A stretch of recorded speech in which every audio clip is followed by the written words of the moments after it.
welcome everybody to another episode of Project Build. Today we're working on an A4. It's a B5 chassis, which is a 99.5 in this case, a facelifted B5. What we're going to be looking at is changing out a rear wheel bearing. We're going to use this wheel bearing service kit. So first things first, we're going to start by removing this rear caliper. We'll pull those brake pads out, remove that bracket, and what that's going to let us do is pull this rotor off, which is in pretty rough shape anyways. And once we've done that, we'll be able to remove the dust shield and get at the hub assembly to remove that hub and then remove the wheel bearing.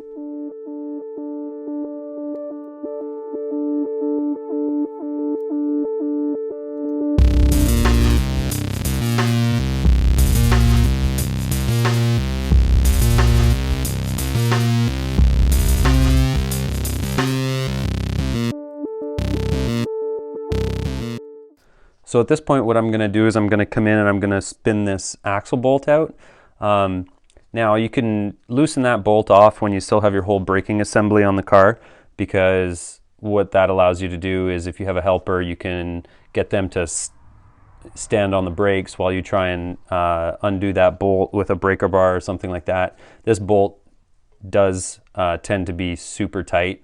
I'm lucky I have a big impact to try and spin it out with, but another trick if you need to hold the hub here, now that you've got all the brake assembly off, is you can throw a couple of your lug bolts in and then you just put a pry bar across them. So I'm gonna show you how to do that. Now that I've got my couple of lug bolts in here, I can come in with my pry bar and hold that whole assembly just like that, and then I can come in here with my socket and spin that axle bolt out with my impact. Now that's the theory anyways. Hopefully it's easy and it just comes right out.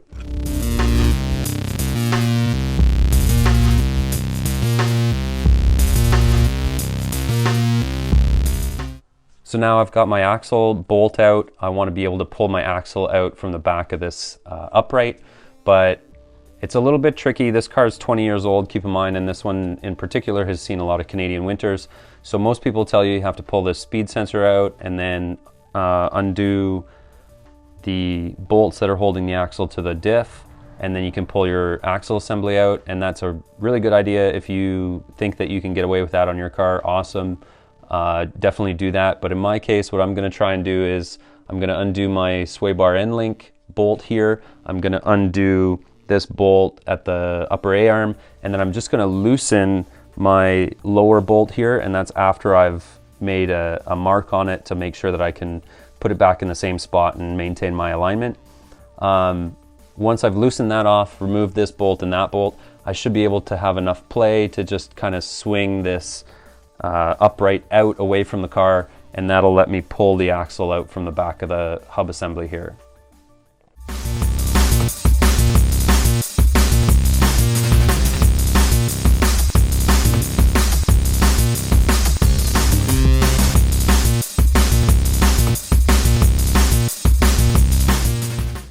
So now that you have the axle disengaged from your hub, you can check that wheel bearing much more easily. This one's actually not too bad. It was the wheel bearing on the other side of the car that was really bad. So I replaced that one, and then I just figured I would do both at the same time, because when one goes, the other one's not going to be far behind. So this kit's got everything we need. Basically, this U-shaped piece here is going to help us to get our spindle out of the hub. This collar and these plates and then little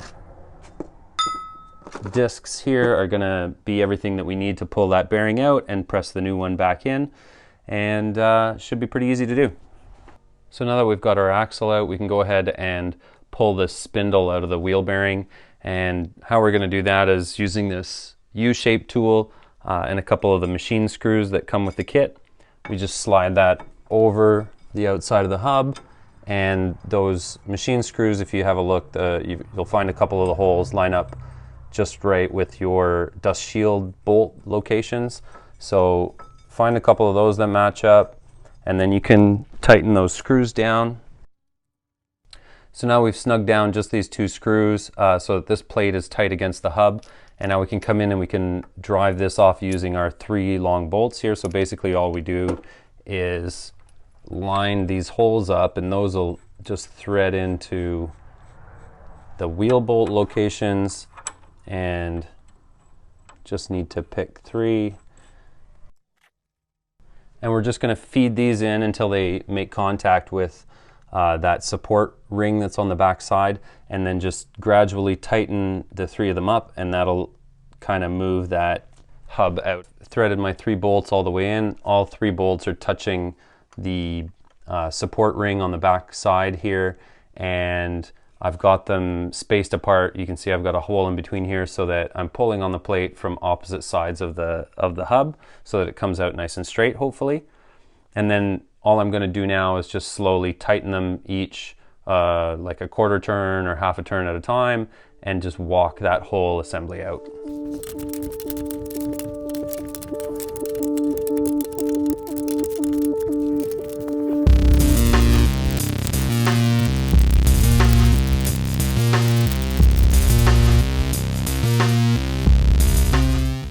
Okay, so this next part is important. We've got in the kit 3 different sizes of these press plates, all right? And when we're pulling the bearing out, we're going to use the small press plate on the back, and we're going to use it with this shoulder facing in, and that's going to sit against the bearing, and we're going to throw our big jack screw here through that little plate from the back, and then we're going to put a receiver cup on the top with a plate and spin that nut on. So I've got my bolt through my plate's sitting on the inside of that little ring on the hub, and it's sitting against the outer race of the bearing. Next I'm going to put this receiver cup on the outside, and you'll notice that one end of the cup has a little chamfer on it. That's what we're going to put against the hub, and what that's going to allow is it's going to allow that receiver cup to center itself on the hub here. So we're going to slip that guy on like that. Right now it's just loose, but the next thing we're going to do is we're going to take that stepped jack plate here, throw that onto the bolt, and just sit that against our receiver.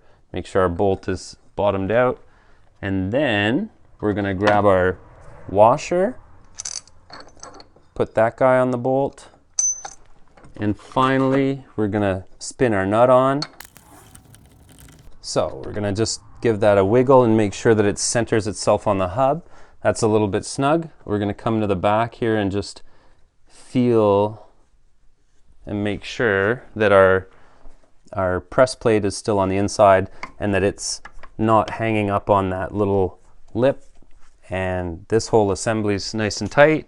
Now I've got a big wrench on the back side here that I'm going to use to hold the head of the bolt while I use my ratchet and socket here to spin the nut in and start pulling that bearing out.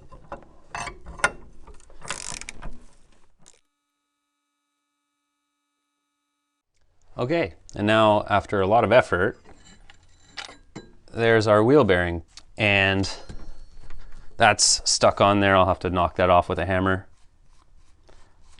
But that's basically it for removal. Next we're going to clean everything up real nice and then throw a new bearing in.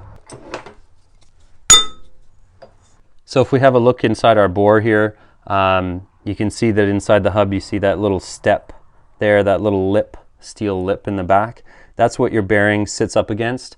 So just to give you an idea, I know that we've got the bearing out already, but you can see that our small plate, when it's coming in from the back here, it just fits just nice inside that little ring.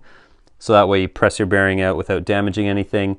And you can see how, you know, if I were to try and pull that bearing out and I didn't have that plate sitting inside, you can see how it could get hung up on that lip, and you could really damage your hub if you tried to put too much pressure on it with it not sitting inside that little metal lip properly.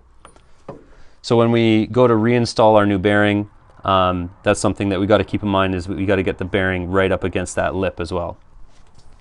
So I've gone ahead and I've cleaned up my hub here. The next thing I'm going to do is I'm going to apply a little bit of grease to this bore so that when I go to put my bearing in, it slides in nicely.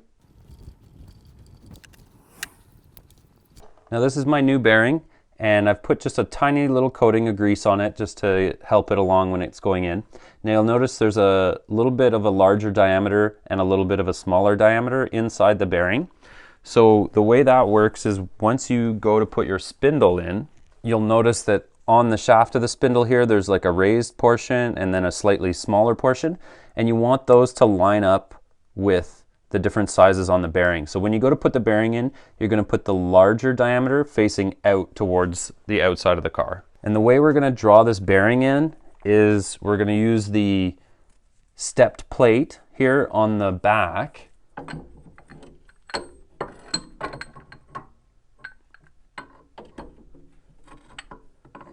So that's going to come through, and then we're going to have our bearing.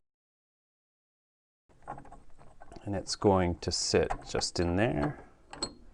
And then on the outside here, we're going to use one of the larger press plates. So here's one of the plates, and the important thing to remember is that you need to use the plate that's the right size for the outside diameter of your bearing. Because if you use the smaller press plate, it's going to want to pull the inner race apart from the outside, and you're going to destroy your bearing. And if you use a plate that's too big, it's going to hit that the hub before the bearing bottoms out in the assembly here. So this plate, once we get it on here with our raised portion facing in, you can see that the diameter is exactly the same as the outside diameter of the bearing. It's actually just a tiny bit smaller than the outside of the bearing here. But that's going to mean that this plate's going to sit against the outer race of our bearing and make sure that we draw it in without damaging anything. So then we put our washer on, and then we've got our nut.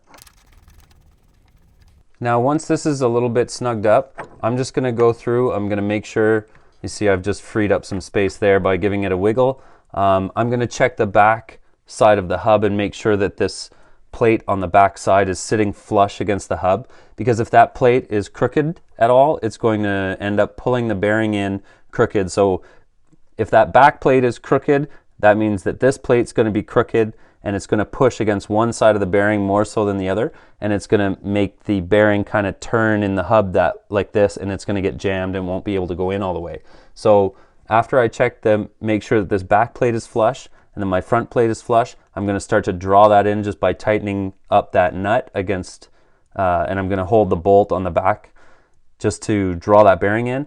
And another thing I'm going to check as I pull that bearing in, when I get to the point where this plate is getting to be close to the hub here, I'm just going to loosen that nut off a little bit and give everything a jiggle so that I can be sure that this plate is inside the bore on the hub, because this plate's actually going to go in and the outside of the plate's going to end up almost flush with the outside face of my hub here.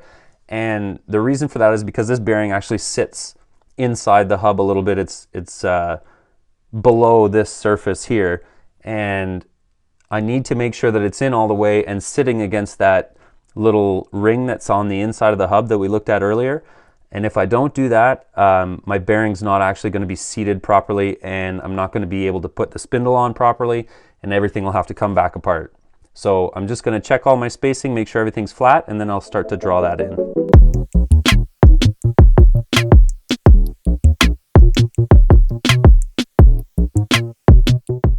So something to notice here, I've drawn the bearing in and everything's gotten tight, which might lead you to believe that you've bottomed the bearing out.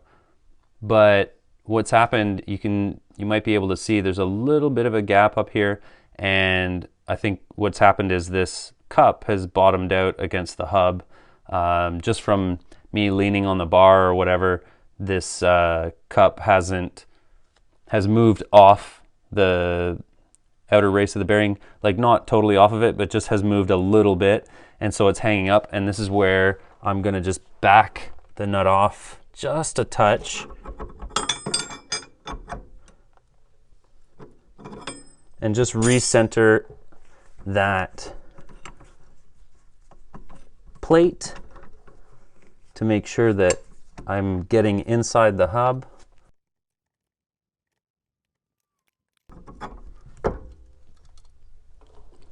And now my bearing's moving again, and I can finish drawing it in the rest of the way.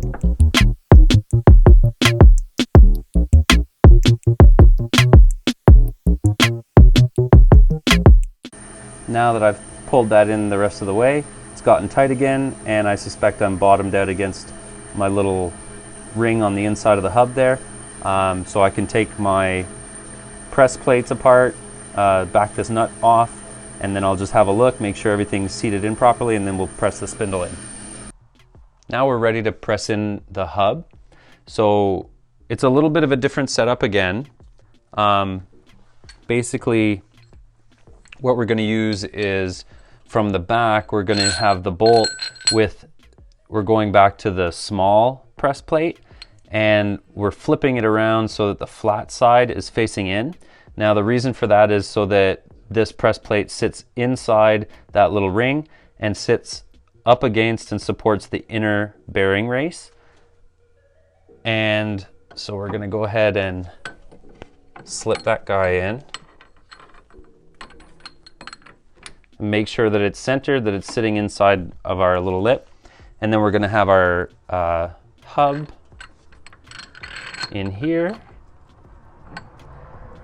And on the outside, we're going to use, this is the press plate that we used when we were putting the bearing in. So it's the one that matches the outside diameter of the wheel bearing. And the important thing, we're going to have this raised part facing in, and what that does is it allows us to set this ridge right into this little valley here. And then we throw our washer on and our nut.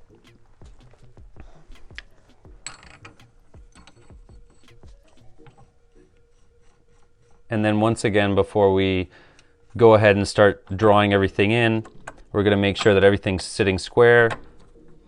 Make sure that our press plate on the back side here is sitting inside of that little ring and is sitting up against the bearing. And then make sure that our hub is sitting in its channel. And then I'll be able to start pulling that in with the wrenches again.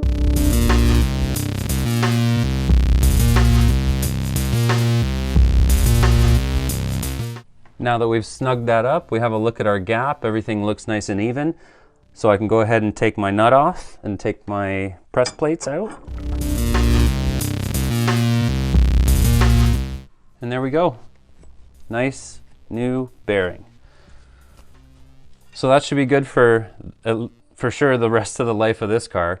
Now all I need to do is I'm just going to come in and clean up my splines, clean up the threads inside my axle, throw that back into the back of my assembly here, tighten up my axle nut, and put the suspension back together, and we're good to go. Throw some brakes on it.